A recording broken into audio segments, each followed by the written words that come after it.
Paano kung dumalaw si Jesus sa inyong bahay? Nagpatuloy si Jesus at ang kanyang mga alagad sa kanilang paglalakbay at pumasok sa isang nayon. Malugod siyang tinanggap ng isang babaeng nagngangalang Marta sa tahanan nito. Ang babaeng ito ay may isang kapatid na Maria ang pangalan. Naupo ito sa paanan ng Panginoon at nakinig sa kanyang itinuturo.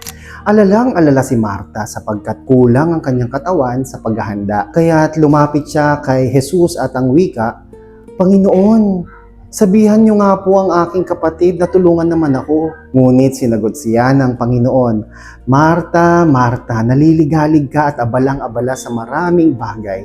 Ngunit isa lamang ang talagang kailangan. Pinili ni Maria ang lalong mabuti at ito'y hindi aalisin sa kanya." Lucas 10:38-42. Ano ang inyong gagawin kung dumalaw si Jesus sa inyong bahay? Ano ang inyong gagawin kung narinig ninyong sa susunod na Sabado sa ganap na 2:00 ng hapon ay darating si Jesus upang lubos niya kayong makilala? Paano kayo maghahanda? Anong pagkain ang ihahain ninyo kay Jesus? Ano sa palagay ninyo ang magugustuhan niya?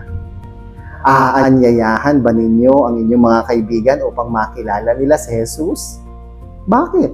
Bakit hindi?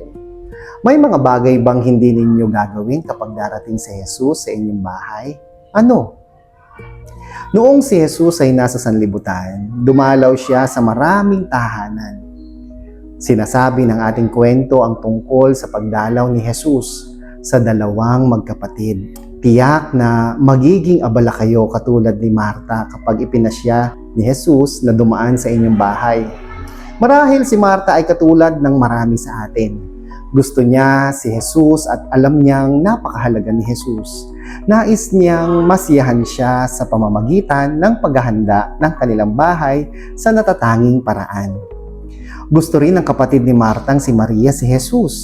Gustong-gusto ni Maria si Jesus kaya gusto niyang pakinggan ang lahat ng sasabihin ni Jesus. Kaya nga naupo siya ng naupo at nakinig ng nakinig. At hulaan ninyo kung ano ang nangyari. Galit na galit si Marta dahil hindi siya tinutulungan ng kanyang kapatid sa mga gawain. Kung kaya pinuntahan niya si Jesus at sa kanya nagreklamo. Ngunit mas masaya si Jesus sa pakikinig ni Maria kaysa pagiging abala ni Marta. Kung darating si Jesus sa inyong bahay, hindi niya papansinin kung magulo ang kwarto ninyo o kung ang damo sa inyong bakuran ay hindi naputulan. Hindi mahalaga kay Jesus ang ating mga bahay. Mas mahalaga sa kanya ang mga tao. Nais niyang sabihin sa atin kung gaano kalaki ang pag-ibig ng Diyos at nararapat nating ibigin ang bawat isa.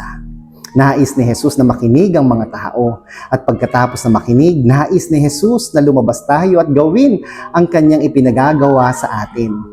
Ano ang inyong gagawin kung darating si Jesus sa inyong bahay? Makinig.